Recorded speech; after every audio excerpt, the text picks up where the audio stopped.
last time, or the lemma which we left. So I described the algorithm and I told you that please read from the paper. I hope you have read it.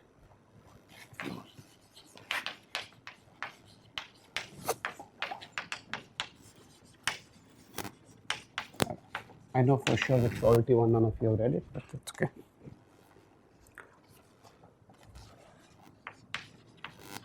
And that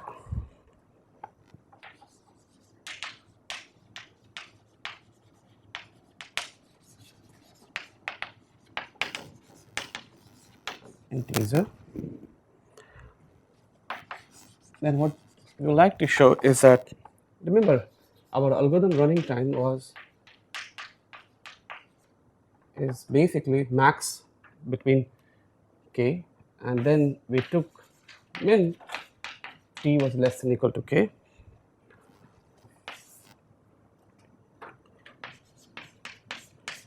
n choose t, k choose t, c k minus t, right? And we would like to show that this is less than equal to 2 minus 1 over c to the power n times n to the power n. This is what we would like to show. Now, you people are way more smarter than me when it comes to this kind of expressions. So the proof which we had was using some very simple calculus, but one of the reviewers suggested this proof which seems simpler, but I don't know how simpler or harder it is. Okay, I personally do not understand the intuition behind it that much, but maybe there is.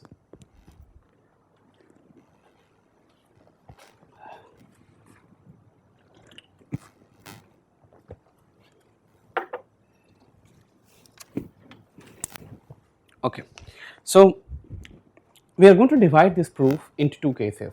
Okay, first, k is less than equal to n over c, and second, k is bigger over n over c. Now, if k is less than equal to n over c, okay, so what does this say? Look, based on k, I can choose t, right? Now, what I am going to choose, look, this is what I am to show, that given k, you can choose t is in your hand, choose something which minimizes this and do this, right? So, for k less than equal to 1, set t equal to 0, it is in my hand. What t I take is in my hand, right? I try to minimize over all t less than equal to k, right? So I just set t equal to 0. So any other t is going to be only smaller, because if I can upper bound for any fixed value of t, I am perfectly fine because it is min over that. So if k is less than equal to n by c, then I am going to set t equal to 0, and let us see what happens then. Then this term will go away, right? This term will go away. All is left is this. So what is left, right? It is c, t is 0, right? So it's basically c over n by c, right? Running time of this algorithm is basically c over n by c, and I claim that this is less than equal to 2 minus 1 by c to the power n. And to do that, what we have to just show? All we have to show that c 1 over c is less than equal to 2 1 over c.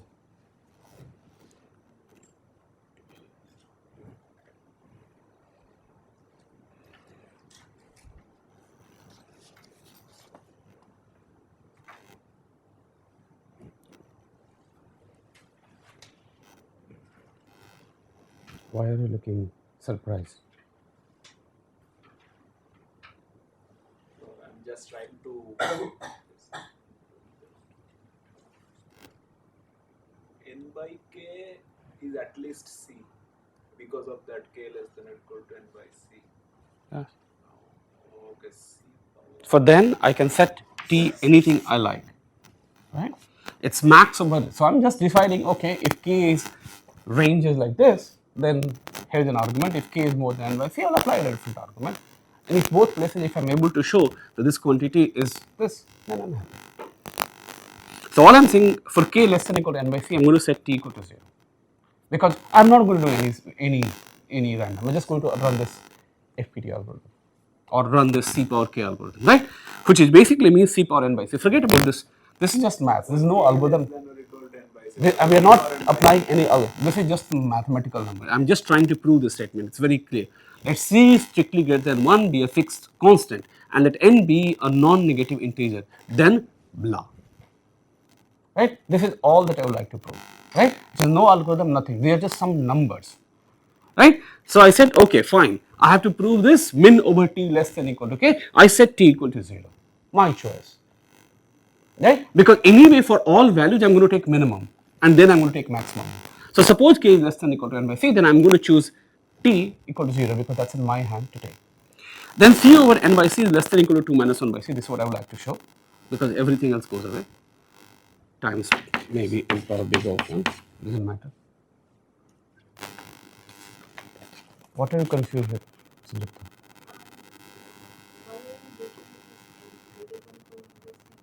How does it matter? Don't you think that question is irrelevant? Think about it. Why am I breaking this? A proof can have a different strategy, right? I would like to prove this way. I mean, why is that question relevant? Let's just think about it, right?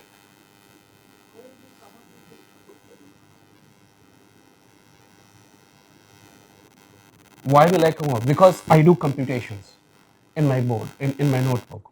You don't. That's why, right? So when you make your hands dirty, you will understand that why certain things are certain way. Look, this is just some mathematical expression. It is nothing more than that. There is no algorithm. There is no idea, right? I'm trying to show that some mathematical expression is upper bounded by some mathematical expression. That's it, right? So if I can take care of some easy case, then I can take care of some easy cases so that I can focus myself into a harder case, right? And there are many ways. You people are high school graduates, I hope. Then this is nothing but just high school calculus. You can get this form just using high school calculus, taking proper derivative of these functions and everything.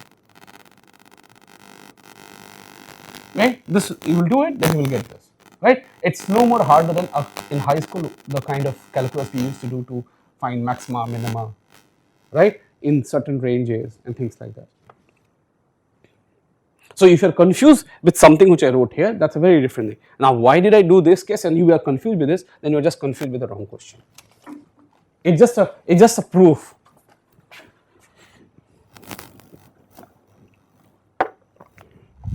Some mathematical expression. Then, and for this guy, for this, it can have 1,000 proofs.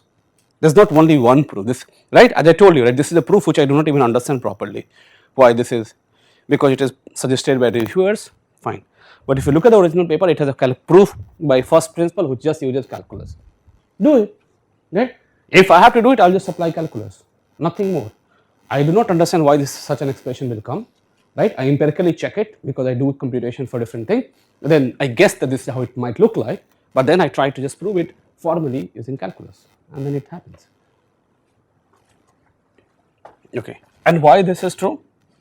It means equivalent to prove C is less than or equal to 2 minus 1 by C whole power C. Which means C is less than or equal to 2 minus 1 by C Whole power C. whole power C.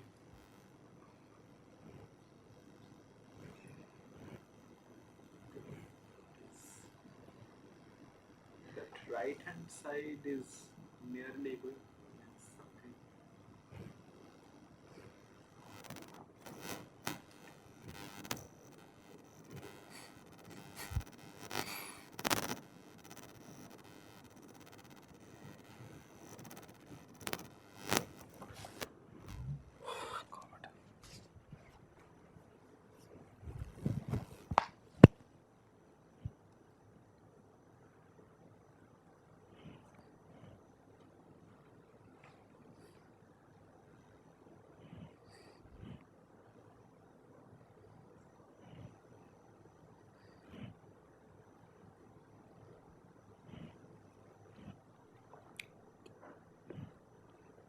Suppose C is greater than or equal to 2. Is it okay?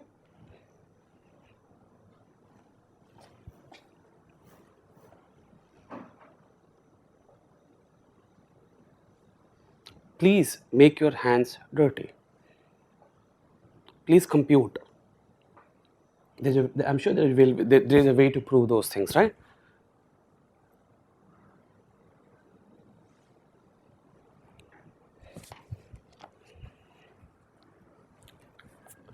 In this course, do not expect me to do all the computations. Okay, so you can show that if this happens, this is definitely true for any value greater than 1. For c equal to 1, it won't hold. Even c equal to 1, what it will be? It is equal actually. C equal to 1, this is exactly equal to equal. Yes. Imagine why this is correct. Think why? I take a value which is 100 and basically I am taking an exponent of that which is almost 2 to the power x 100. Now there is an I am comparing a linear function with an exponential function, and that is why this should be true, right? Like what I am reducing, right? As regards c is, I am removing that small fraction from 2, right? And x is always less than or equal to 2 power x for x greater than or equal to 1, right? So it is a slight deviation from there, right? So if larger the c becomes, you are closer to 2 you are, and that is what it is, right? And that is why this is correct. I mean, this is why this should be correct, right? I am saying that a linear object is smaller than an exponential object, right? And c is greater than 1, c is not less than 1.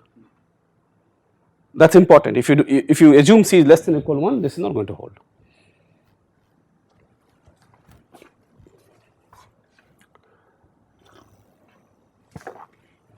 Okay.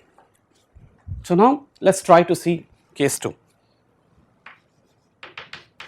Case 2 is k greater than or equal to n over c, okay, or strictly greater than n over c, does not matter, because if this is less than or equal to, let us assume this, it would not matter, okay. Now this, to be very honest, let us try to write it down and what it means. So we have expression n choose t, like I have just taken, and then we have expression k choose t, and then I have c k minus t, okay. Now let us just expand it like a normal way we do it, okay. So this is equal to, if I expand it, what it is n factorial n minus t factorial into t factorial, right, and whatever it is, it will go up, right. So this will become, for if I do it, then this is same as saying t factorial k minus t factorial divided by k factorial, right, times c times k minus t. Agreed, right? So from here, if you notice, I can write this as, so first of all, here I would like to write is, this is nothing but same as say n choose k divided by n minus t k minus t c k minus t.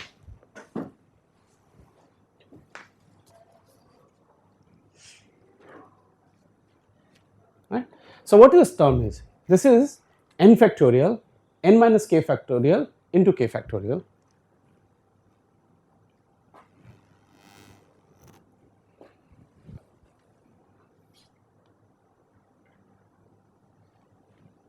right, but you are not finding that term, no? So just do that. So before you writing this, I could have also written here n minus k factorial divided by n minus k factorial, right, times c k minus t. This is 1, right, this is n minus k factorial divided by n minus k factorial, right. If I do this, then what is n choose k? N factorial k factorial n minus k factorial, right. So this is done, okay. Now let us look at what is the second term is. What the second term is?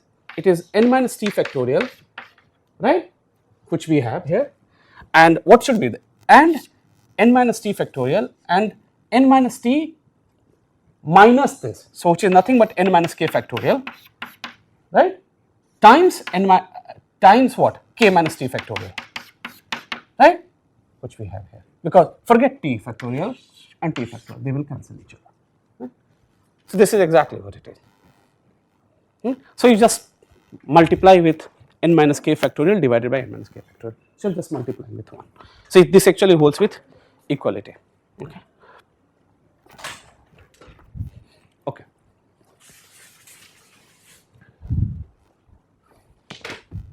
Okay. So this is equal to, if I like to write, n choose k divided by n minus t k minus t 1 by ck minus t. This is exactly equal. Okay.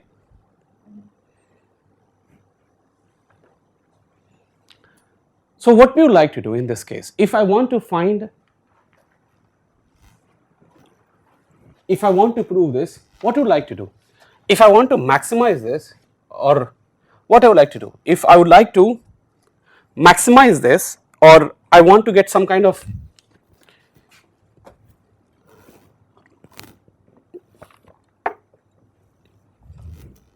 what happens if this term grows, right?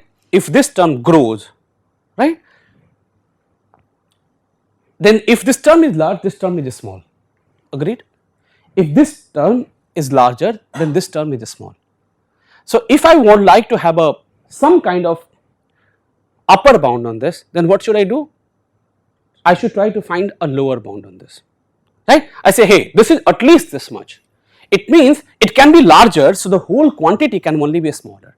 So if I would like to find an upper bound on this term, I should try to find a lower bound on this term. Is it okay? What is my goal? I would like to upper bound this with this quantity.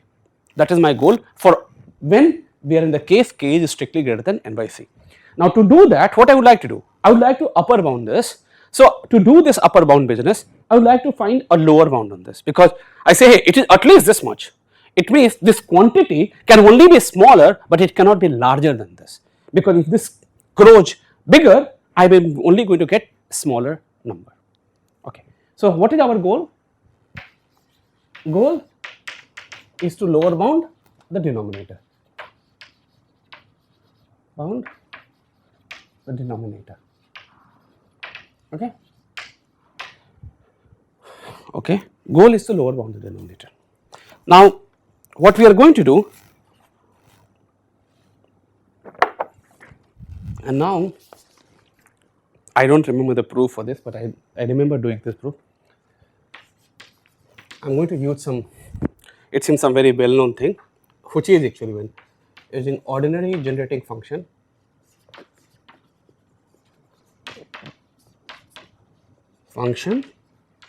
we can show that for any x greater than or equal to 0 and any integer m greater than or equal to 0, summation I greater than or equal to 0, m plus I choose I x power I, which is same as summation I greater than or equal to 0, m plus I choose n x power I, because n choose r is n choose n minus r, and this is equal to 1 over 1 minus x to the power n plus 1. So I'm going to use this. I'm not going to give you proof for this. I'm sure in discrete maths course or some course you would have seen this.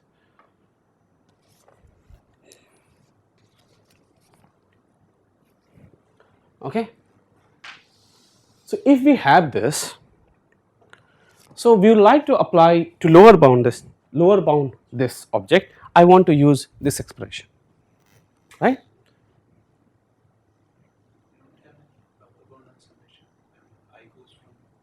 Yeah. 0 to infinity. 0 to infinity.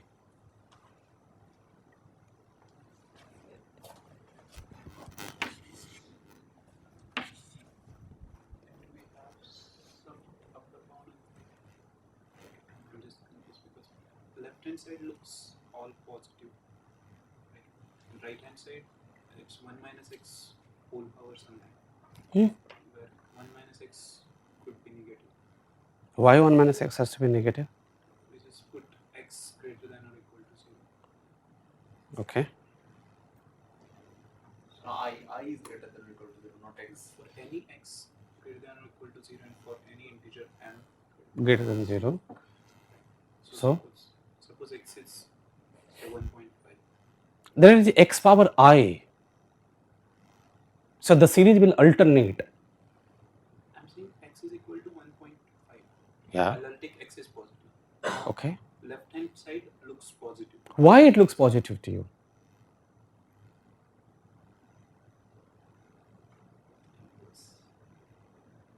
Please read. X power I is also there. So what is minus 2 to the power 3? What is minus 2 to the power 3? I ask a very simple. Minus? 8. So that term will be negative, right? Yes. So if x is negative, then terms also have the positive terms and negative terms. I'm saying x is positive because anyway you stated that for any x greater than or equal to 0. Okay. That's not the question. So I'm fixing a value x is equal to 1.5. Okay, fine. I look at left hand side, Hmm. right? Hmm. There I have all positive terms, Okay. right? But look at the right hand side. I have 1 over 1 minus x whole power m plus 1. Okay. Right? Now 1 minus x could be negative for 1 point. X is equal to 1. Fine. And that power m plus 1, which could be odd. Fine. I'm not. Then I don't know. You go check. This is the well-known expression. Go check. I don't know enough maths. You people have done 5 years of integrated maths, not me. Check. You have a internet, right? Take it out.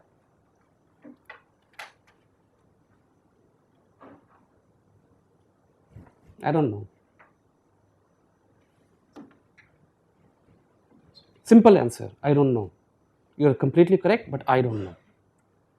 Why this is? I don't know. Either this is right or this is wrong. I don't know. But this is what I picked up from Wikipedia. I can send you the link for the Wikipedia. I don't even know how to use what is ordinary generating function at this point of time in my life. Very simple. I don't know.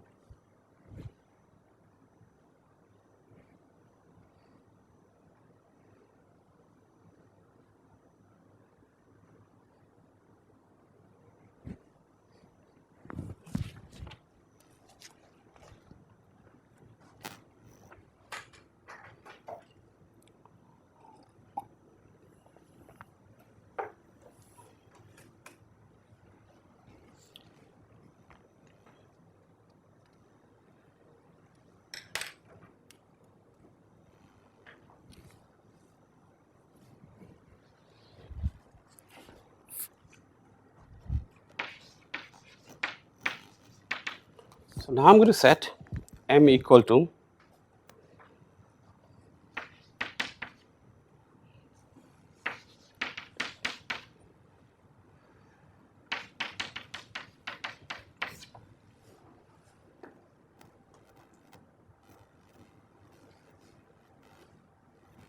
if I set m equal to n minus k, x equal to 1 by c, and I equal to k minus t, right? Then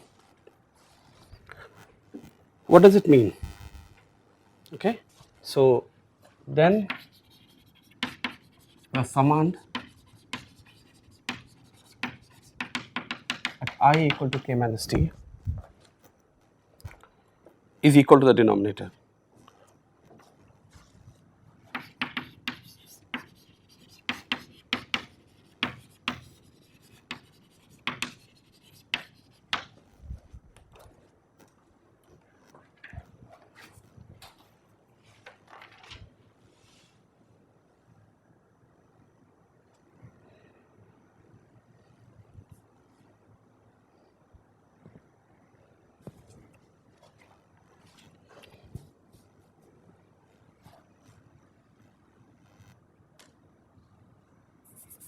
For my purpose, since you raised the question, let's put it there. Now is it okay? Fine, but I don't know the proof. Still, if you ask me to prove this, I don't know how to prove it.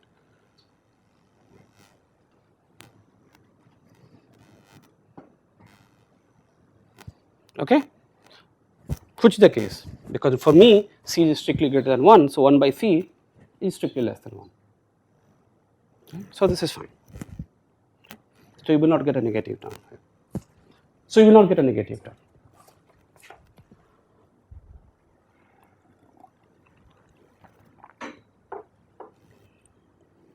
Right. So then the summand at I equal to k minus t is equal to the denominator. Let's check. If I set m equal to n by k, n minus k, right, m as n minus k, right, then what do we get? What is m plus I? Because we are talking about I. So n minus t will become what for us? N minus k plus it is I. So it is k minus t, right? So plus k minus k will get cancelled. So it is what it is, right? And similarly, k minus t by our choice is equal to I, right? And since we set x equal to 1 by c, this is exactly what it is, right? So this is a term, right? Now what are we interested in? In the lower bound, right? We are interested in lower bounding. We are interested in lower bounding this object. So what we would like to say that, okay, if you look at this expression, after some point of time it does not contribute much, that their contribution is very minimal, right, after some point of time. So if you look at this summation, right, the mass of this summation after some point of time is very small, okay. So we would say that, okay, fine. So actually what we would like to say that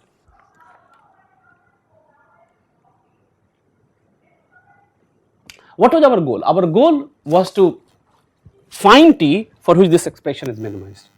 It means, what is my goal? My goal is to find I, right, because what is I would like, your goal is to find t that minimizes this expression.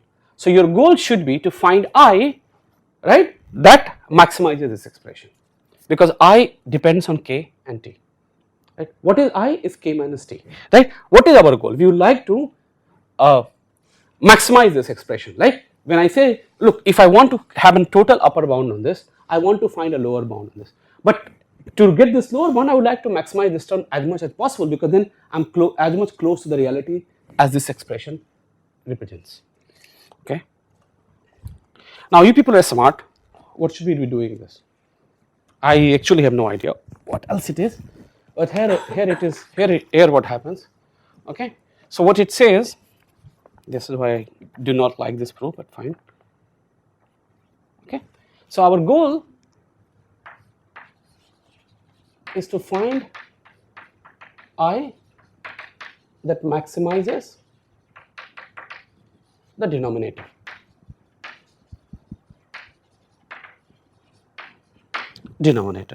That is our goal.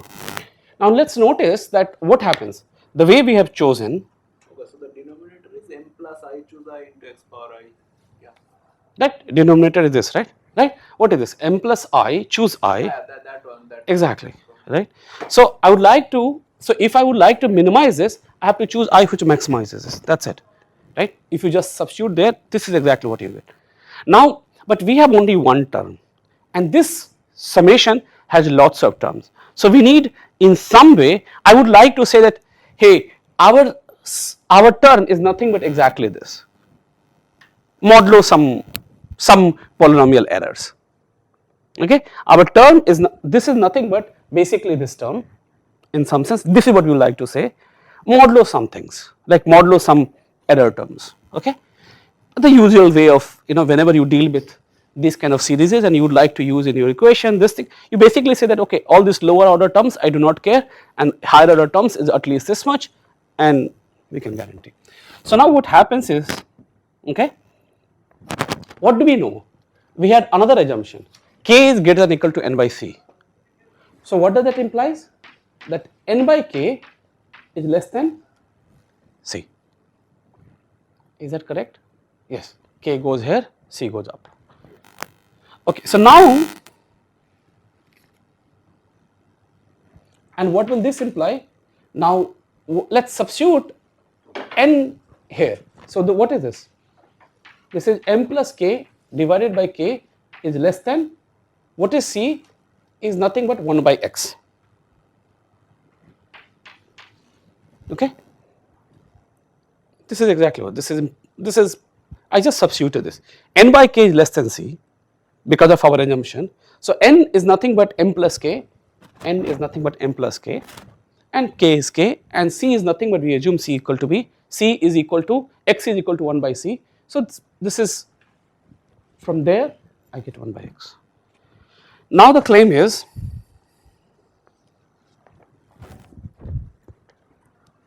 terms in this, okay, so I'm going to rub this here, and this, you should tell me why this is true, because I really don't know. I mean, I at least couldn't do the computation. This is beyond me. Okay, so what it says is that, so up until now I understand, after this I do not understand. So if you understand, then explain to me. I really do not understand why, like how does this computation happens. Okay, it says terms of 1, like the sum, decays exponentially, whatever that means, exponentially for I more than k. Yeah.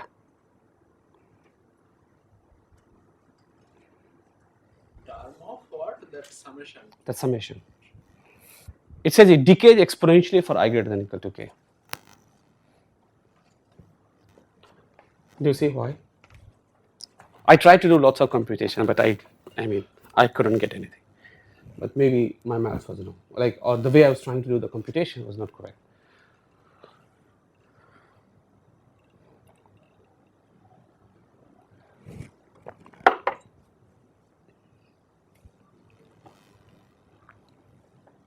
The terms of the series will look like m plus I choose m times x to the I. Mm-hmm. So that is roughly like a polynomial times something exponential. But somewhere we should be using these things, no? I mean, that is true about every statement, right? Like every term is like that, right? Now why exactly k? Yeah, because somewhere we have to use this fact.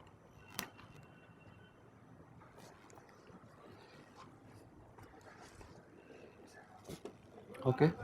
So what does it mean? Decays exponentially for I greater than or equal to k.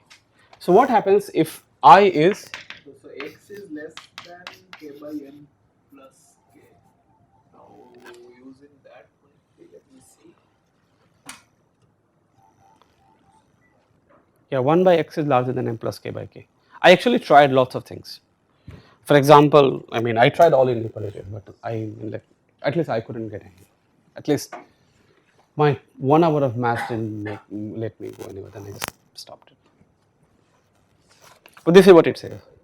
Okay. Do you see why? If you do ti plus 1 by ti, Right. Okay. term I plus 1 by ti. Okay. So what you want to do? Let's do some. So he wants to ti divided by. Ti plus 1 divided by ti. Okay, fine. So let's do that. Right. So which one should I do? First one or the second one should I take? M plus I choose m. Okay. So it is m plus I plus 1. Choose I plus 1 if I am correct.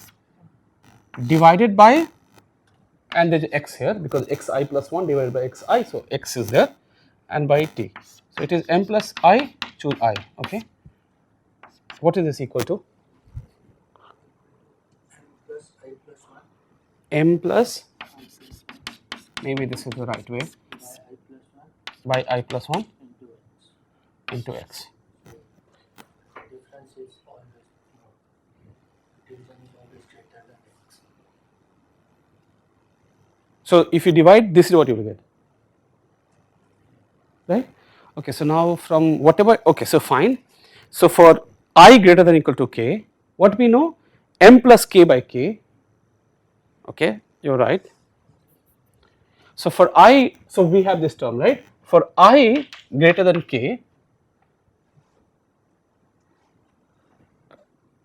right, okay. So the point is Now maybe m plus k by k is less than 1 by x, right. Then if I take larger number and divide by larger number, is it still, okay, so first let's, is it true that m plus k plus delta divided by k plus delta is also less than some x power delta or something? From here it follows, right? I greater than Huh? It will follow from here.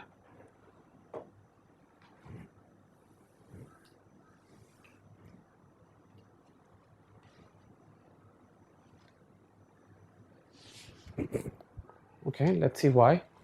Why do we say this? for any I greater than k, that is true, that m plus k by k less than 1 by x. So this you can substitute with less than equal to 1 by x into x, which is less than equal to less than. So it, so what you are saying, this is Substitute that term m plus k by k okay. with 1 by x. So the whole term is less than 1 by x into x. yeah, so that whole term is less than. Okay, So that is less than 1. yeah, this is less than 1. Okay, Decay is exponential because you are getting a constant term for that. Less than 1 is a constant. yes. No, come again. So what no, so we said that m plus k by k is less than 1 by x because we set m equal to n by k, n minus k, right. Okay, and what is our claim, that if this term decays exponentially for I strictly greater than k, right, this is what we said. Okay, so you said let's consider ti plus 1 choose ti, what we get is nothing but m plus I plus 1 choose I plus 1 x, right, and suppose like, yeah, fine, if I choose I plus 1 equal to k, then this is Crucial thing is that m plus k plus delta, that part is crucial, I think, because that's how he's getting from here to there. Because that will always be less than 1 by x. Because if that holds, is it? If m plus k by k is less than 1 by x, then for all I greater than equal to 0, m plus k plus I by k plus I is less than 1. This is what is it true? I'm not able to see the proof. If we prove that, Huh? we're done. It is I am not able to see, so please go. the denominator is a smaller term and that is a larger term. So you are adding some constant to it. Yes, Denominator grows more. The ratio will be less. yes, So from that you can conclude if you Ah, add yeah, some it's delta. okay, because if it is the other way around, I am completely confused. Can someone clean this up? This, until this I understand, okay, and that is what I have, m plus k divided by k is strictly less than 1 by x, right, this is what we know. Now we want to say that for I greater than equal to k, right, That you can write m plus k plus delta Hmm? by k plus delta is 1 plus m by k plus delta. this we can write, what we can write, 1 plus m by you are saying that let's write down m plus k plus delta divided by k plus delta 1 plus m by k plus delta. is equal to 1 plus, yeah, okay plus m divided by k plus delta, yes, this is correct, Which is less than 1 plus m by k. which is less than 1 plus, M by k. agreed, okay, Which is less than 1 by x. which is less than, 1 by x. because this part is equal to k plus m by k, which is same as the this is correct, right, part, yeah. okay, so this is less than 1 by x, Yeah, this is fine. so what, now what will we do, Substitute that m plus I plus 1 by I plus 1. yes, That is less than 1 by x. so all we get is this is less than 1, okay, this is fine, okay, right, Yeah,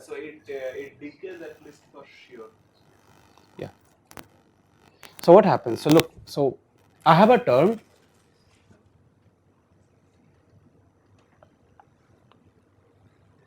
fine. This is what we showed, that m plus k plus delta is less than 1 by x. Okay. Now to show that the term decays exponentially, right? Term decays exponentially. What does it mean? It means Something about x. X is less than 1 or that thing maybe. I think that will. x is not less than 1. Yeah, x is less than 1. Yes. Yes, x is also less than 1.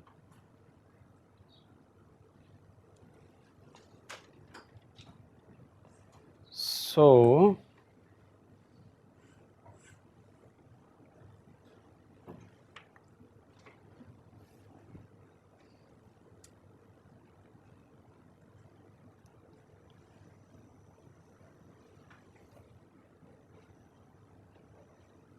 I will stick to my calculus proof. Tedious, but I understand. This I don't understand. Are we done, Abhishek? It should be less than some constant. It should decay exponentially. I mean, like some, as the term grows, some c power blah blah blah should happen. Actually, this is what my understanding is. If it's less than 0.99 or something, it's fine. But we are getting exactly 1. Why? No, we're not getting Less it. than 1. Strictly Less than 1. we are getting. Yes. But is it some constant? No, sub that. Yes, Constant. because 1 by x is a constant, right? Then it's fine. If it's less than 1, then it Look, what is this? So the whole thing is less than. No. No, so this ti plus 1 by ti, this is strictly less than 1. So which is, Why it is strictly less than 1? because, okay, so now from there. Why this is strictly less than 1? Ti plus 1? So the last line, so that is less than 1 by x into x. So this is strictly less than 1 by x into x. Because of I is greater than or equal to k. That is what we are having to use. Exactly. Right? But look at x, right? This is just some fixed constant, right? Yeah. This is fixed, x is some fixed constant, right? So I could have written x is like given c, x is like fixed. Now if we have to get it less than 1, okay, so this is less than 1 by x because of that, okay, and this is x.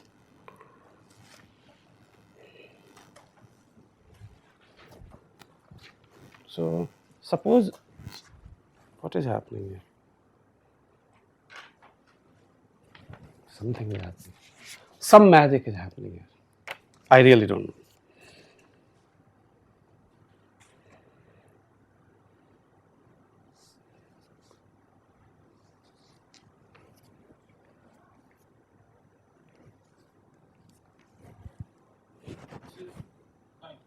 Hmm?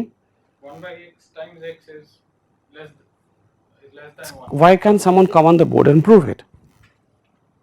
All of you feel so confident, why don't you come and use the board? I'm not feeling really that much. I have no idea what it means to say decays exponentially. That's good. This is okay.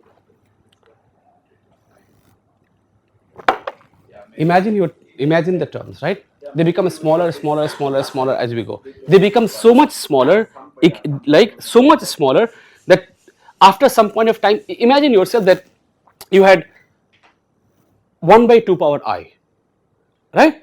And then 1 by 2 power I, then next term is 1 by 2 power I plus 1, 1 by 2 power I plus 2, right? So now this term is decaying as we go. Now even if I just stop somewhere and sum all these things, they just constitute some very small fragment of whatever I want from here, right? So it's like, okay, so the initial term is heavy, it's like 1 by 1 minus x to the power m plus 1, that is minus some little thing. This is what the whole in the big term is, and the last term does not matter at all to me, right? This is what it means.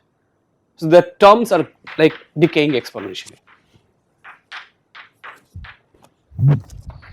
right? And the good example is you just take 1 by 2 power I, right? So as grows, I grows, right? As I grows, right? As I grows, right? This term becomes smaller and smaller, smaller, right? So at some point of time you can stop and say, hey, all these guys beyond just constitute 1 by 4. 3 by 4th comes from the beginning, right? And I can find such an I because it's like geometric series A 1 by something, right? So this is what it means.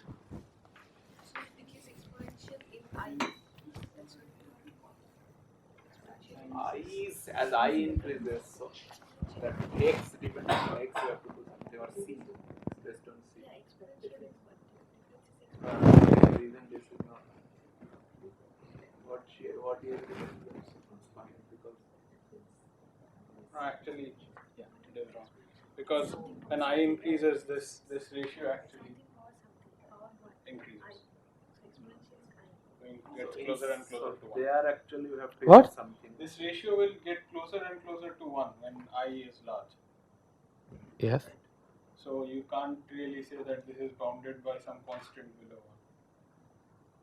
You can't say that. No, it is bounded by it. No, Okay, how? now some specific constant. Which specific constant No, that no, is not clear. It you is can't, for sure. can't really say that because this ratio, when I increases, it will go closer and closer to 1. Yes, but it will not become exactly. But it one. will grow. So you can't Whatever say. you said, the example that you were giving right now, suppose for the first term it's exponential, it's in C, it's 1 by C power something. Now for now what we have proven here is T of I plus 1 by Ti is strictly less than 1. So it's again some fraction. Yes. It's some 1 by D, where D is strictly greater than 1, right? Hmm. So the example that you were giving was like, you said, okay, if the ith term is 1 by 2 power I, and the next term is 1 by 2 power I Plus 1. plus 1, then it shows there's an exponential. It's actually it's not even completely correct, but this yes. But under Whatever we understand of. if under this setting, then note that when I equal to 0, it's actually the xith term. I equal to 0. it is Just xi, right? X plus X plus 0 0 is 1. yes. Okay, if I just look at those if I just look at those xi terms, they are like 1 by C power something. Yes. C power I, right? For Yes. X power I is definitely decaying. right? So now Definitely there as I grows larger, right? If I just had x power I, x is less than x is some 1 over c, right? So We don't need to do this 1 by x. Just directly say this is Yeah, erase that thing then. Erase that thing and do whatever rest. Is that less than 1 by x into x? Erase that part and yeah, now.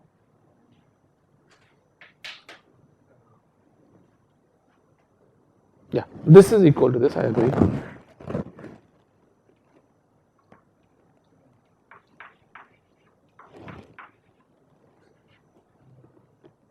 now to look at a term which is really far in your series. There this term will become almost 1. This Yes. ratio. Well, but you know x is like less than some constant. Hmm. It's less than 0.99 or something. Hmm. So for those terms, this term will dominate. And this will be almost equal to 1 and this is like 0.99 or something. Okay. So you will get an exponential decay for that. First, explain to her what exponential decay means. Ti plus 1 is less than some constant into Ti. It's less than Cti. And C is less than 1. 1. so there is nothing exponential. Like you can write similarly Ti plus 2 is less than C square into Ti. Ti, right? Right. So after that term, it just grows. Yes, because as you grow. So look, I put my mark somewhere. As I go deep into this, from this mark, I am that much times exponential smaller. So it is like d I plus j less than c power j. Because c is some exponent. C is an look. If I'm at mark, you go 10 step, you are not linearly different from me. You are c power 10 smaller than me. That is what it means. Right? It is not linear. It is c power 10 times you are smaller than me by factor of c power 10. Right? So this is why it is exponential. It's not a linear decay. If the linear decay is, oh, so whatever I am, so like my term times c times this. So as much, then that, like if I had c some 2 power square root c or c power some square root I, right, then this is sub exponential decay. Because when I go that much far, I only decay by this. Polynomially decay will be some c power what do you call Pauli in c. So let's prove this, right, formally. Why this is correct? Where did we prove this? Okay. So that's a definition.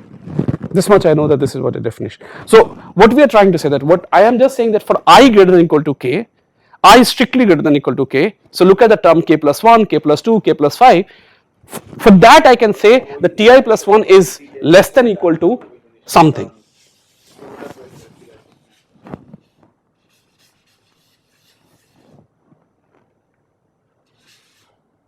In that case, why weren't we done there? That is definition, why aren't we done there? I didn't say it will be less than something, then less than. It should not be only less than, it should be less than. This is some the expression, constant. right? So Yeah. when I will grow, when I grows, this will get closer and closer to 1. If it was larger than 1, it will get closer and closer to 1. So when I is k, this ratio becomes dk plus 1. this becomes less than 1 by x. So when I grows, it will become even lesser. X is less than 1, so this is greater than 1. So when I grows, this will come closer and closer to 1. Which will come? This ratio, because when I grows, this ratio will come closer and closer to 1. Right? This is fixed. M is fixed. But he gave a term, he gave a definition, right? What is it? Exponential decay. Yes, So I understand your intuition, but people need formal proof. yeah, And one more thing for that. When you said it becomes closer, won't it become closer when I approaches m or I exceeds m? Otherwise, why would it become closer to 1? Not even then. Yeah, at least. I is n. I is n. Then Look, it is ti almost plus 1 by ti into x is nothing but m plus I plus 1 into I plus 1. M is a fixed number, right? 10, 100, 500, 10,000, 10,000, but m is a fixed number, right? Now imagine yourself, like I have some 10,000 and I becomes 5 lakh. Exactly. So I'm saying this will become closer to 1, or it has chances to become closer to 1, probably only when I exceeds m, or I is closer to m, right? If I is very small than m. I is not smaller than m, right? This is what he's saying, that as I grows, Yeah. right? Because I is going from 0 to infinity. No, yeah. My only point is the kind of I that we want should be around k, right? No, I the fixed quantity k minus t.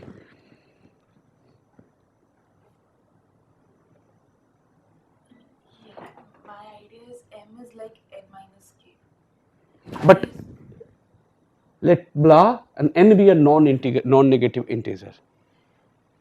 I'm trying to prove this for every n. N is not a variable here.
So what is this?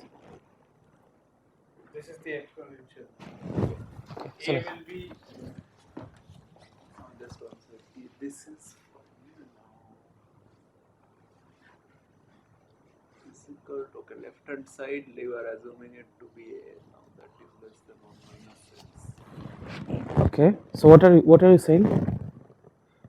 Why is that thing less than? A is less than 1 minus x. C is 1 by c is x. Hmm? So A by c is less than 1. So you are saying that for all I greater than equal to 1, Ti plus 1 is less. Greater than k, Ti plus 1 by Ti times x is less than A. Okay. And A is this because as I increases, this will get closer and closer to 1. What is A? A is some constant which is less than 1 by x. Okay. So for larger I, Yeah, because 1 by x is a constant, so Ti plus 1 divided by Ti, I equal to k is a constant. Agree? Yes, that's true. Because if this is a constant, this can only be a constant, right? Which is less than this. I mean, in the worst case, just choose that. As, like you can just choose equal to 1 by x, and this also might work. Fine. So now what are you saying? Okay. So what he's saying that let's take this term, and this is what my A is. And what we know, this is strictly less than 1 by x, and 1 by x is a constant, C. which is c. Alright. Now what he says, okay fine, Ti, so this is what we want to show, okay. So Ti plus 1 by Tix is less than equal, this is what we would like to show. How that is strictly less than 1 by x? I have a x in the denominator in the side of a. I know Ti plus 1 by Ti. No. What do we know? Ti plus Ti1 Yes. Yeah. is equal to this into x, right. So what is Ti plus 1 Ti divided by x, M plus I plus 1 by Now because right, is equal to this, right. But what is that? That is, this term is less than 1 by x at m plus k by k is strictly less than 1 by x, but 1 by x is a constant. So this is some other constant, right, which is, say, this is equal to a. Now what he is saying is that, okay, now this is my claim. For all I strictly greater than equal to 0, this is strictly less than a. Okay. So he says, okay, what is Ti plus 1 is, He has used it directly. oh, you have used this? Yes. it is. Okay. I just said that when I increases, this term will get closer to 1. At I equals k, this is some a. So when I is larger than that, it will be less than, because That's a true. is more than 1. Right? You have to Okay. just prove that. It is. Okay. But for why is this true for all I strictly greater than k? That is If we can show that, look at for I greater than equal to k, okay.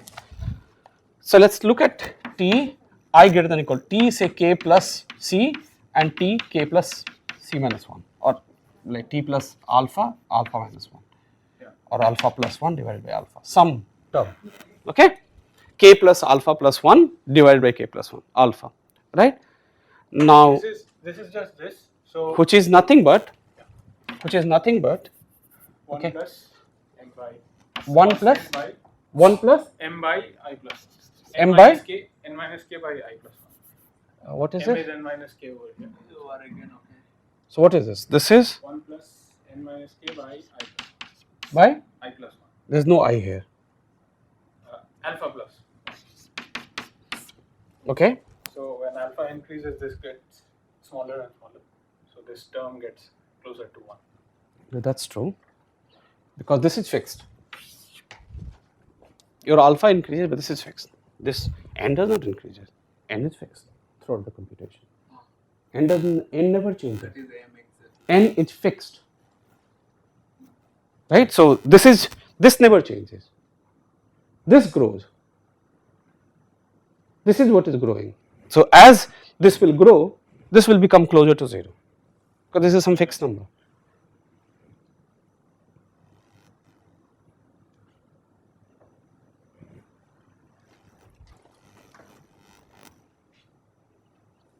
Yes.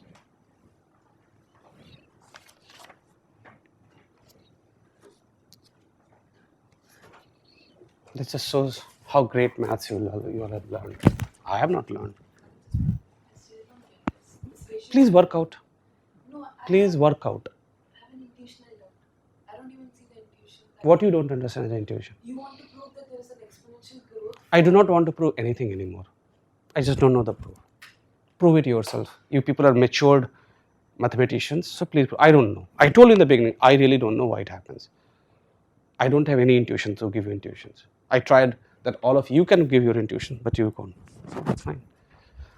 Read the paper. There's a proof using calculus that everybody can understand. I thought that you all are smart enough to make me understand this, not that I understand this. I told you in the beginning, I do not understand because I couldn't prove formally. Fine.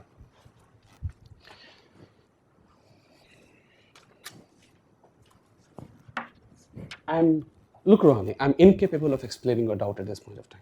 Let's try to understand that. First, be clear. If I do not even understand, how can I explain to you using intuition? I don't have any intuition. I really have no intuition, and that's the truth. I have no intuition. Why someone will do this? I have no intuition. This is what reviewer asked us to do, so we had to do. But if you read the paper, there's a proof using calculus, which I know how I did it. Because that is something which I can compute from high school calculus. I can get this expression using just high school calculus, but I thought that all of you people must maybe much more familiar with these things. I am not. I have not used generating functions to prove something in ages. In 15 years, I have not. So I really don't. So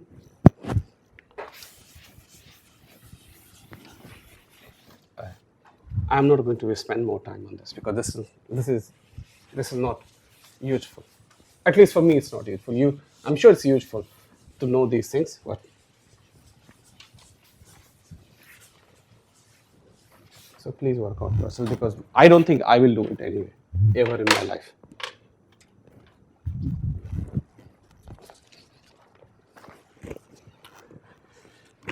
This is like mental torture.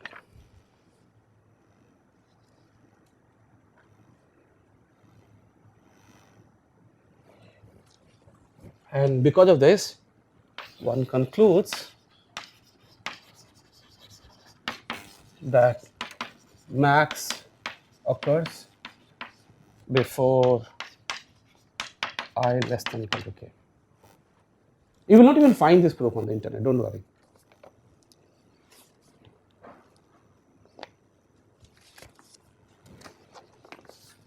Okay?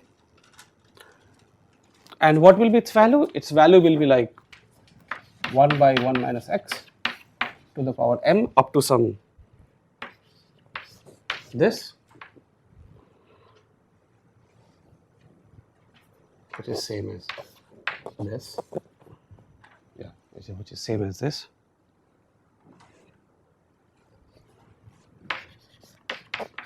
Up to lower order of time.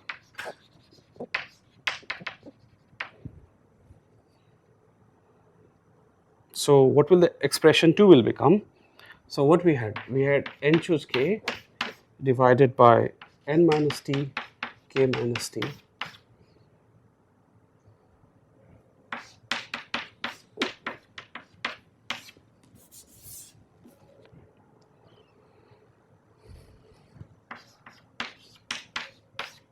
This remains, and this we have bounded by whatever this is, 1 minus x to the power m, right? Because what was our goal? We took m equal to n minus k. So if this all goes well, this is nothing but 1 minus x to the power m. Do you people even understand what is the problem? I could not have substituted directly that 1 minus x to the power m. Do you understand that at least? Right? What is my objective? I want to say this is less than equal to something, right? So all the skits and the dramas we were trying to do just to tell that, well, actually even this term is nothing but exactly equal to this, more or less. This is what we would like to say. This is approximately close to this. This is what we want to say, nothing more than that, right? And it seems it can be said. Let's put it this way. I do not know more than that. Okay, so So then what will happen? Then this is nothing but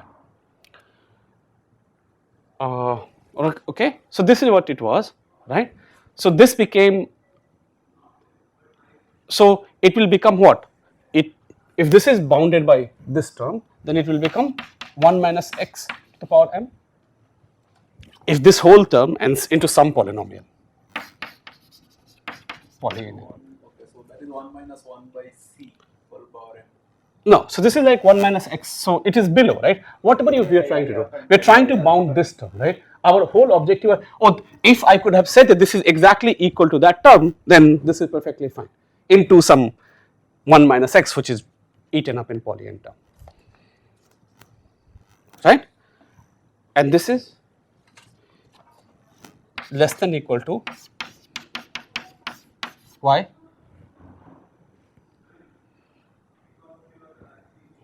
Because that is 1 minus 1 by c whole power n, whole power. Okay, so this if you like, this is equal to n choose k n minus k. on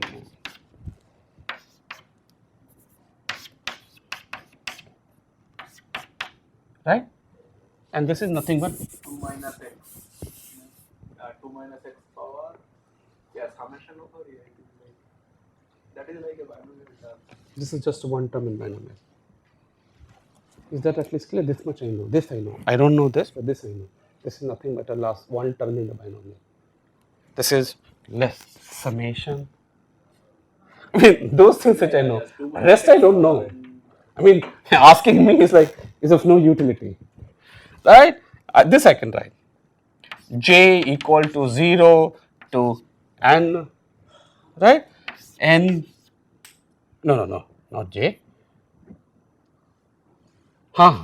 This is correct. N to J, 1 minus x, J, no, 1 minus, I would like to write 1 minus x to the power n minus j into 1 power j into some poly in n, right? This is correct. This much I know. And hence, this is less, this is equal to 2 minus x power n. right? So it is like 2 minus x power n. 2 minus x whole power n. 2 a plus b to the power n. So a is 1 minus x, b is 1, right? So 2 minus x to the power n poly n, which is equal to 2 minus 1 by c, 2 power n poly n. I really don't know. I'm sorry. I don't know.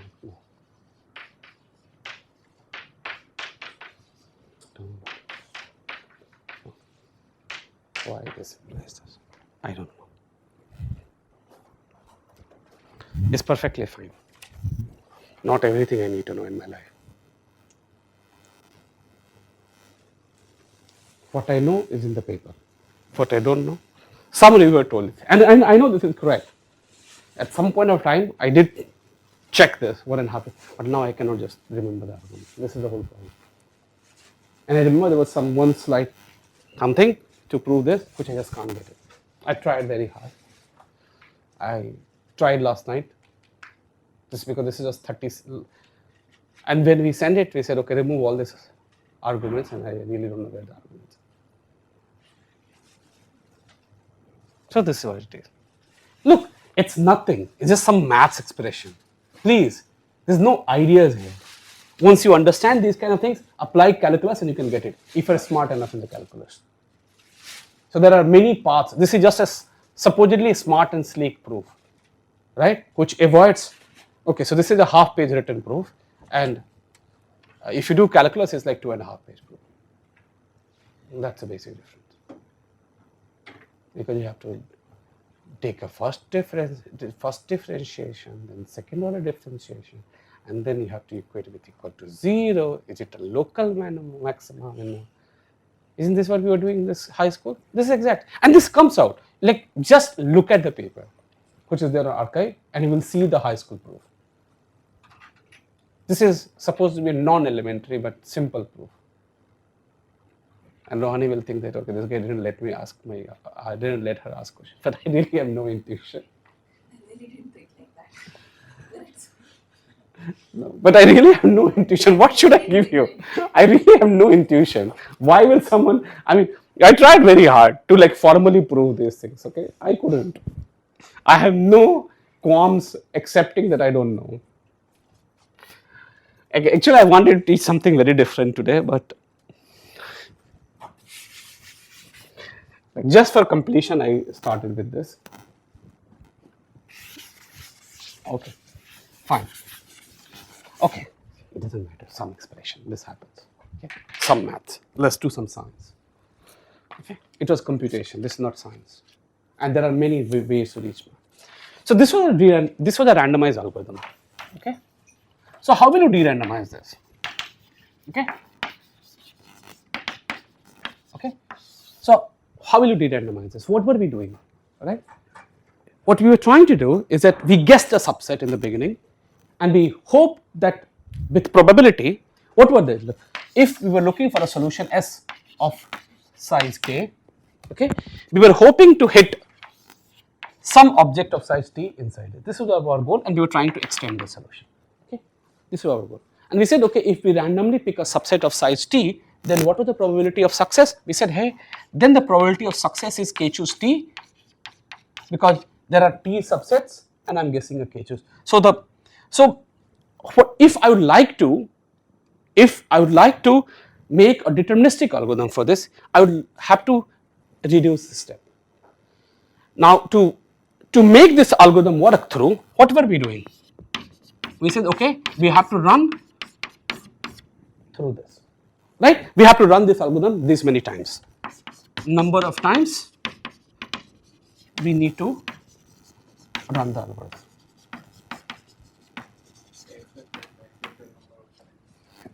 Not expected. This is the number of times we should run to get a probability which is constant. Okay, there's nothing expected here. I mean, this much, if I'm hoping to get a randomized algorithm with constant success probability, I need to do this. And any randomized algorithm by definition is a constant success probability. And each was taking this much time. How much it was taking? K minus t. And that is why we had this expression. Okay. Now, if I want to make this algorithm deterministic, what should I do? Right? I would like to say, okay, try this subset, try this subset, try this subset, try this subset, try this subset, and I hope that one of the subset is correct, because even if one of the subset is the subset which is correct, then we are happy. So what are we looking for? Now think of this way, this S is invisible.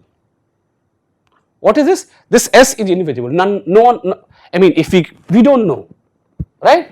So, but what we like, so given the universe of 1 to n and two numbers p and q, right, two numbers p and q, what we would like to say?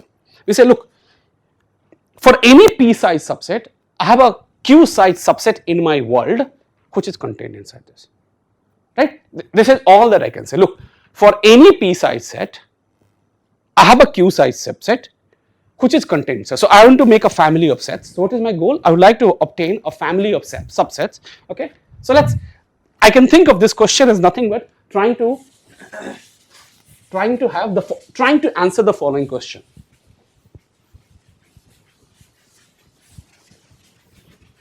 Okay. Trying to answer the following question. Okay. So let's say n, p, q, what I'm going to call set inclusion family. So what is this? You have given me universe of 1 to n, and there are two integers you have given me, p and q. What is the property? Q is less than or equal to p. And I would like to create a family f where of x is element of you choose q, okay, x is element of you choose q. And what is the property? So this is what I like to have, some f which is nothing but subset of, where it contains sets which are subset of you choose q, like it's a q size sets. And what is the property of this? We like to have property. What is the property we would like to satisfy? Property we would like is for any y in you choose p. So you give me any y which is which has size p, there exists x in F such that x is a subset of y. This is what I want. So you give me any y of size p, then there exists some x in my family, and by construction my x has size q, every set in my family has size q which is contained inside y, right. This is what we like to have. This is what I am going to call set inclusion family. Now for our purposes, what are we looking for? We are looking for, in some sense, n is a number of vertices, k is a solution size, and t is the subset which we want to guess, right. So if we had nkt inclusion family, right, set inclusion family, then we are happy. I am not talking about its size or something. All I am saying, if we had an nkt set inclusion family, then what would my algorithm do? Well, what it will do? It will go through each set in my family and try to grow that. Now why this is correct? Okay, you gave me your k size subset, that is your choice, why? Then I have a set in my family which is a subset of that, and which has a size t, right. So p is the solution size, q is a subset which I want to have to portal into. Now if I want to meet the running time, what should be the running time? If I would like to have exactly the same running time as a randomized algorithm, what should the size of the family be? Yes, tell me. So this is the thing. So T size says it's something which we are given. We want to extend it. No. We guess in the beginning. Okay, we guessed it. So this is something which we have. We guess. Guessed in the beginning. Yes. Okay, and this was our randomized algorithm. But now for such given y, so suppose that set is y. Hmm. Now I'm not doing. Now we have to iterate over all. There exists some such x which contains this guy. Which is contained inside this guy. X is contained inside y. That's why set inclusion family. So, do we know these explicitly? Hmm? What is it? So, I understood for the first case it was 0. No. I just run this, no? You gave me n and k is part of my input, right? I just run all the values of 0 to k and see which minimizes this expression. That is my t, right? And this I can compute, right? Right? This is like some small computation which I can do in the, like an overhead I do in the beginning, and say, because this is min over all this. So it is your choice to choose t, right? And then now once I have computed which value of t this is, I will, look, I am going to construct npq for any value of p and any value of q. It's your choice what p you instantiate this with and q you instantiate with, right? So t is something which is in your hand, right? Like in sometimes you don't even need to do it. Why? Just run your FP. That's good enough. If I'm hoping to achieve some running time, maybe sometimes I just say don't care about this. This is still very good for you, right? Depending on k. So my so t, all it says t is less than equal to k, right? So this algorithm can tell you take t equal to 0. That's the best for you. It could return me this, right? Then at that point of time, I don't do any random subset. I just run the FP algorithm. Okay. So this is what we want. Yes. Okay, just to repeat. So we have this hypothetical solution of size k, right? We were guessing some subset of it, some subset y of it of size t. Yes. Now we are not doing that. Rather than we are running over this family with the assurance that there exists some such set Read the definition. Yes. which if I expand this x, I will get to this solution. No. It is true about any set. It is not true about a particular set. It is true that any set of size q, there is a set in my family which is contained inside this.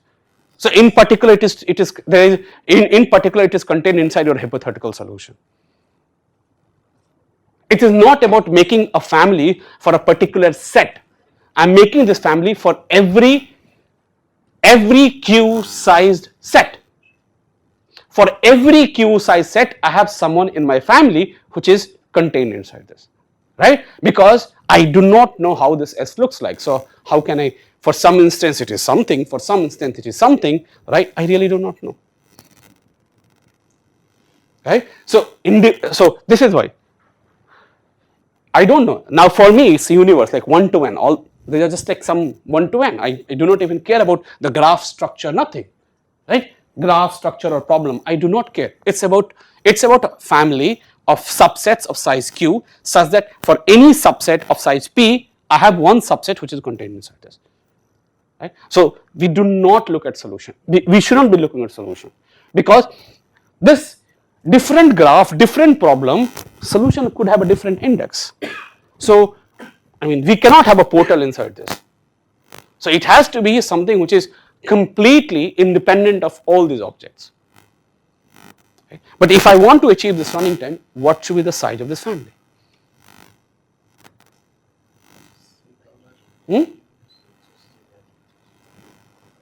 In this language. P minus C power P minus. What? C power.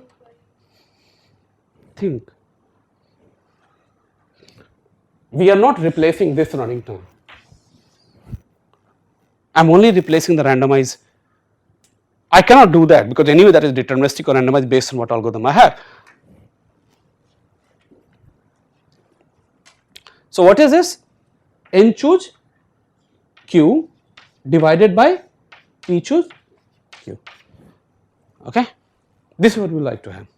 Okay, so the first step in making any de-randomized algorithm is to how do you know that such a set family actually exists? If first of all that's not clear, right? Why such an object with, of course this exists, take all sets of size q, yes, n choose q, right? But why one with this size exists is not clear. Right?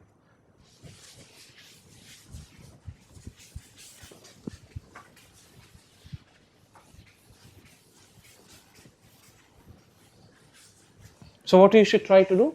What should you try? All of you are doing lots of randomization. So what should we be doing? I am sure you all attended yesterday's class, no?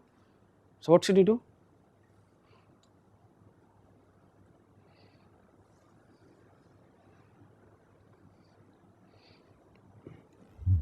Right? You are trying to solve a problem. You have a randomization step, okay, of this kind, of this form.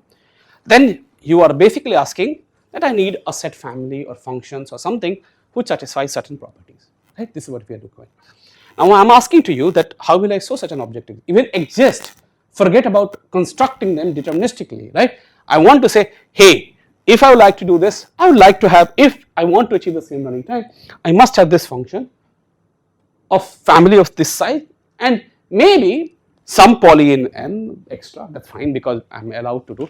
So I can have some error terms here, but why do they exist? Look at the set of all such families of this size. And do what? If we pick one uniformly at random and show that satisfies, I mean, I'm not sure if this is right. What? Come again? Come again? Look at all possible f of that size. Yeah, I wasn't sure. Okay, well that's a good thought. And so how? So then I thought, if we consider that particular sets of families, take one at random from that, show that What? satisfies our Take property. one at random from that? This is where everything goes wrong, right? This is where everything goes wrong, not because this is a right or wrong thought. This is because we all study something here and there and we try to put them together. Right? Fine, it's a correct idea, but it's an idea which is morphed by knowing knowledge. It's a knowledge-based morph. Okay, but I would like to ask you, all of you people, okay, what is a way to show certain things exist? What is the only thing which you people know in your life to show certain thing exists? What do you know? Non-zero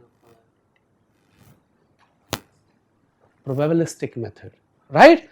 So stop applying unnecessary brain which you all have got, and whatever you have learned back in the courses and this, please try to apply those things.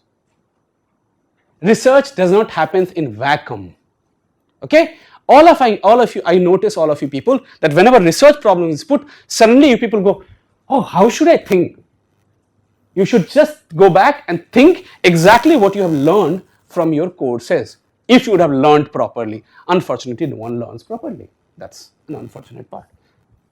Right? So you'd have known that one of the ways to show certain things exist is using probabilistic methods. Right? And once you know that, okay, so let me try if these things exist. Right? For example, yesterday's lecture, I'm sure this would have been used. No?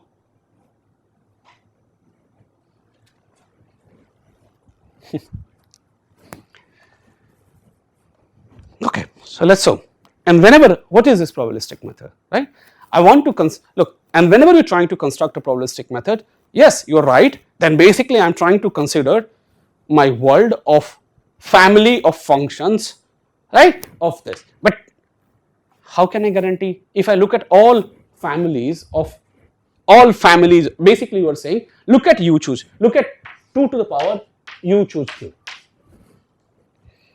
Right, this is what you try to tell me. Look at 2 to the power u choose q is families of families and try to randomly pick something.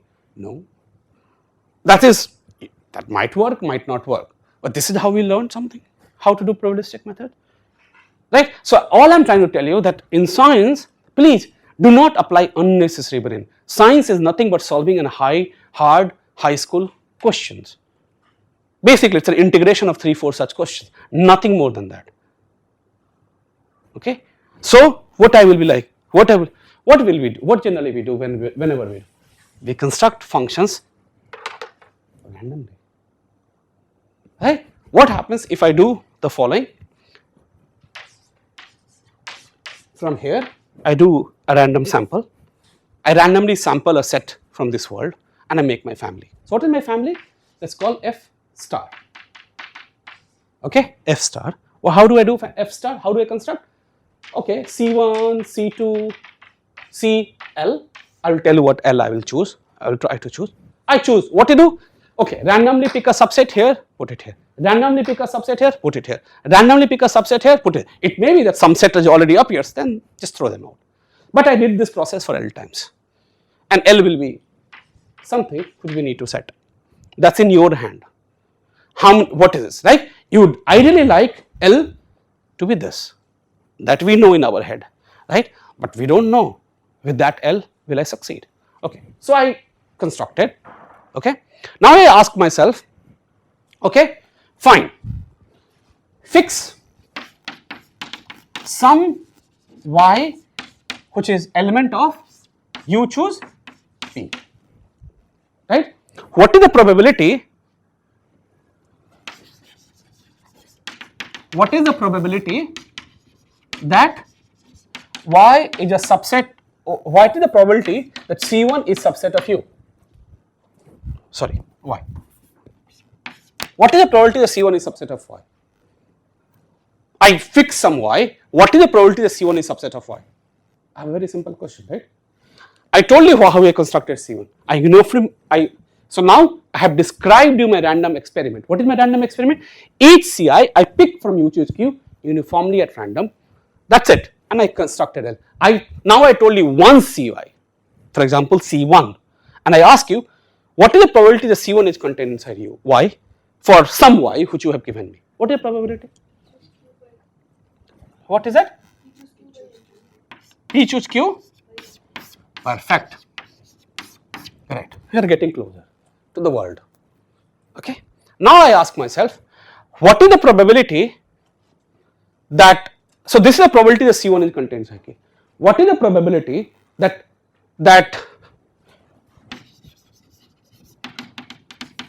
what is the probability that C1 is not inside Y? What is the probability C1 is not inside Y? Is 1 minus this, right?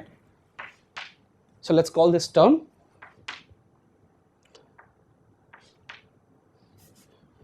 alpha p comma q, okay, just for, okay. So 1 of alpha p comma q, agreed? Okay. So now I should ask myself, okay fine, but I am happy if any one of them does my job, right? What is the probability that none of them do this job? Okay, first one does not do this job, and second one does not do this job, and third one does not do this, but each of these objects which we picked, they were independent. I did not look at C1 when I was picking C2. I said, okay, go from your universe, pick this, right? So probability, okay, let's rub here. We do not need all this.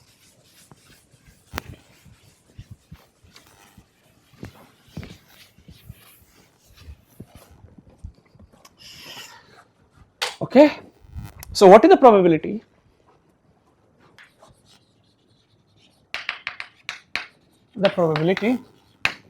that none of the CIs contain your y? What is this probability? It is 1 minus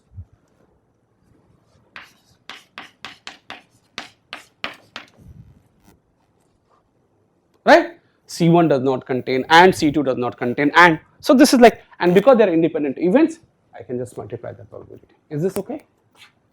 Okay, fine. I have still not set L. Okay, what is the probability that there exists y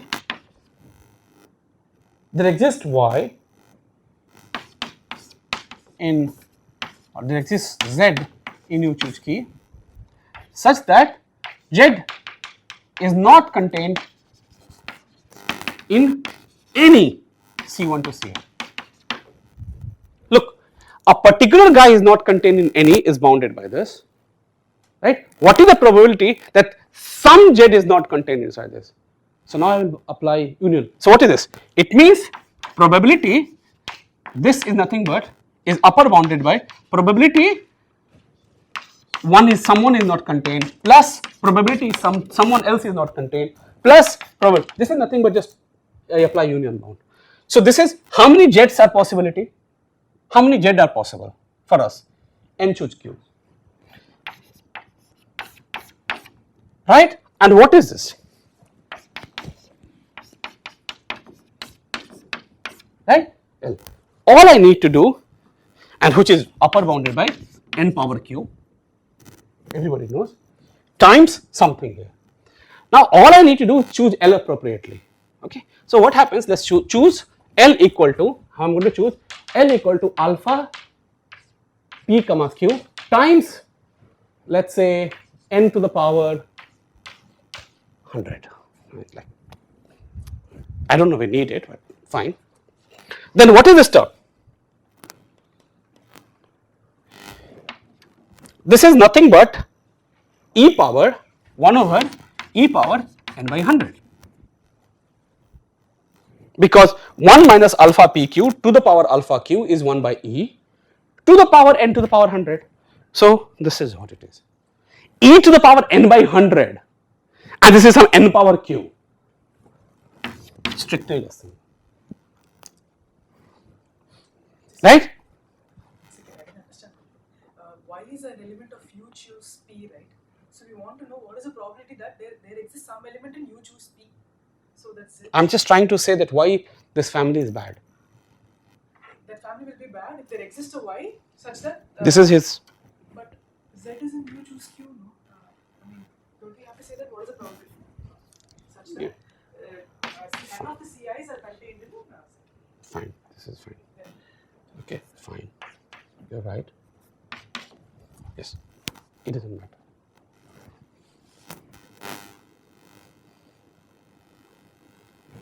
This is lesson 1. So this is lesson 1. And you can, if you notice, you can choose, you don't need n 100. Even if I choose n, I will be good, because n choose p, n to the power p is like, yeah. Even if I choose n log n, I will be good, because that is like, this is like some, at most p is like n, so it's like 2 power big O of n log n, and if I choose here even n log n, I'm okay. If choose some constant times n log n appropriately, that this is less than 1. Like just you all need to choose this number larger than this number, strictly larger, that's it. it doesn't matter whether it is a minusculely away, because I'm just showing existence. It is not equal to 1, that's all that I care. It is slightly less than 1. Whether it is 1 by Pauline away or 1 by, it doesn't matter, but okay. So basically you can actually choose n times log n times some constant, big constant, and it will be 2, right? Okay. Right? So this is, so we know such an object exists. Can I find such an algorithm? Can I find an algorithm for do this? If I told you I don't care about time, give me this set. If I just asked you, give me this family, then this is very easy, right? How many families are there? How many families are there? 2 power n choose q families are there, right? Fine, take out each family and check whether this works or not. It will take some time, but it works, right? I do have an algorithm to find this. It's a very bad running time, right? But there is an algorithm. And for most construction, this is good enough. But here you can do much better, okay? Much better algorithm. You don't have to do this much. But it is still, it will be worse than what we want at this point of time. But I need this algorithm. Okay? What I am saying, did you get my point? What I am saying that look, now I would say that okay, we have shown there exists, but I am saying give me this family explicitly, but take any time you like, I do not care. Okay? So there is one method to construct such an object is, which he taught you yesterday, if you people remember. What did he teach you? Let us construct a set cover instance from here. What will be my set cover instance? My universe. What do we want to pick? So this let us call it set cover instance. So U tilde has universe and there is a family, and you want to cover every element in universe with the family, right? So what do you want to cover? You want to cover every object in U choose Q. So I have a vertex V x for every x in U, no, okay, U choose P, right? Let us call it capital Vx, right? And what is your family, right? For every z in U choose P, Q, sorry, what is my family? My family of z, it's very natural thing, right? Vx such that z is subset of x. All those sets, all those vertices, whose corresponding guy z is contained inside this. This is it. Means when I pick z, I have covered which all sets. Think of this way. When I pick z, I have taken care of how many subsets? Well, this is fixed, and for all those subsets of size n minus cardinality of z minus p minus q. That many sets you will take care of. So each guy is taking care of that many elements, right? So this is it. Now what do you know? Okay, so this is the set cover instance. How much time will it take to construct this instance? How much time it will take to construct this instance? Well, to construct U tilde, I took n choose p, and to construct this, as I just now told you, once I know z, I can just write down all this. So each guy can be constructed in size n choose q, that many sets, and each guy can be created. I said remove all this z and take all, because this guy is contained inside everything. Now enumerate all subsets of size p minus q, right? So this is nothing but n minus q times p minus q. So I will take this much time to construct this object, okay?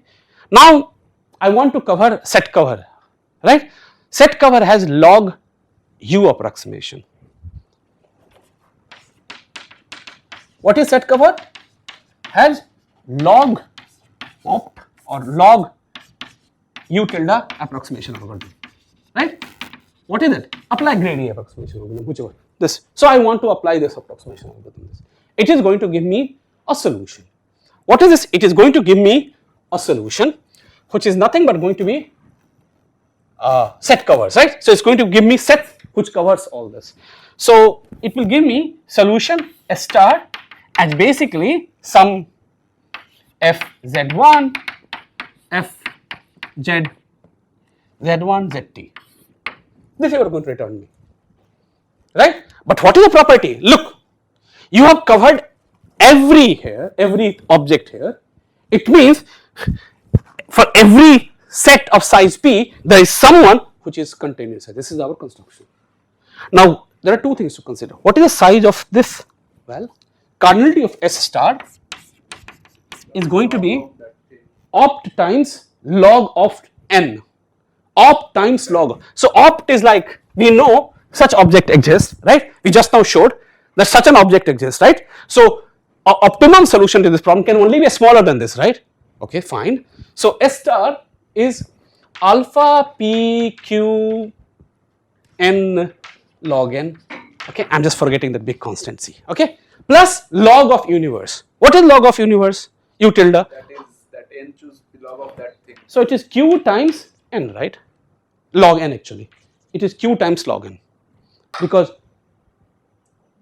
log p. P times log n.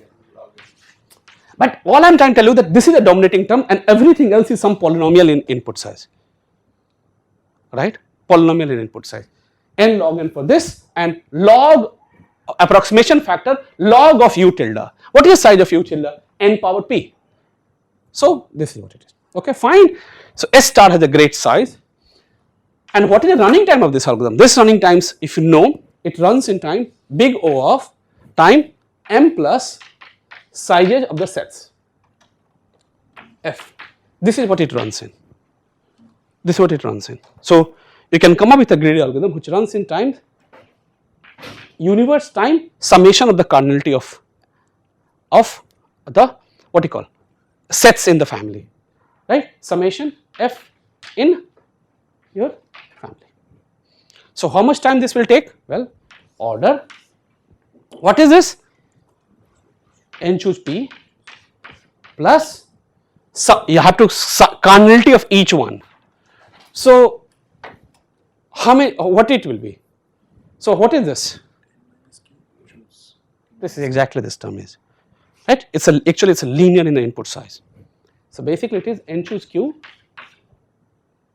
It will be more, no? Huh. So what is the cardinality of f? Yeah, this is fine, right? So n choose q. Into Q. Same thing. And can I say this is nothing but 3 power n?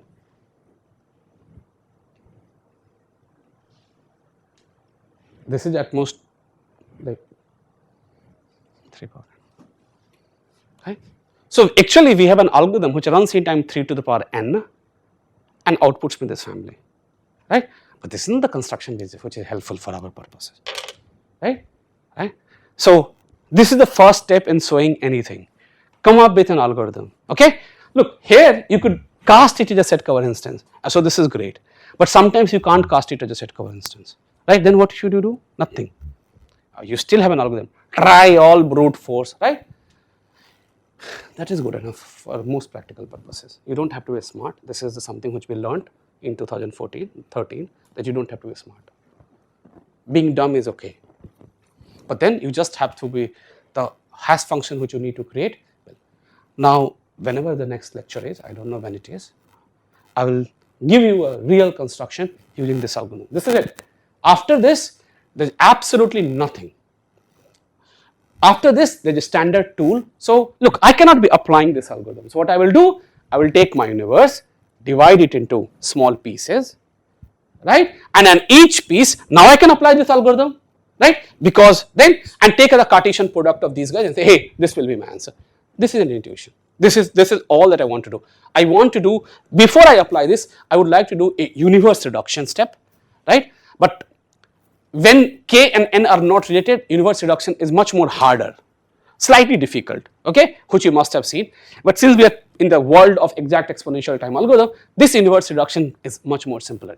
All you need is pairwise independence. That's it. All I need from the randomized world is a pairwise independence function, and then rest I can create for you.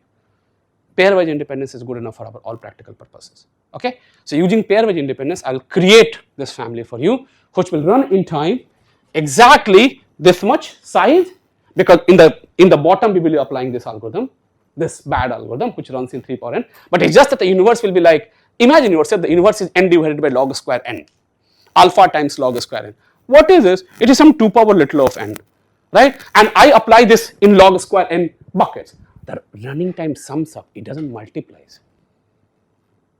Right? Apply here, apply here, apply here, apply here. I have got this. All I have to take care that the families which I have got, when I take the Cartesian product, it doesn't blow up more than this. Right? And that's all. Running time is always great because you're running individually in each objects. So running time never blows up. It's a size which you have to take control of. Right? So this is what you will do. Okay? So whenever the next time happens, this is what I'm planning to teach. Okay? Fine. Thanks.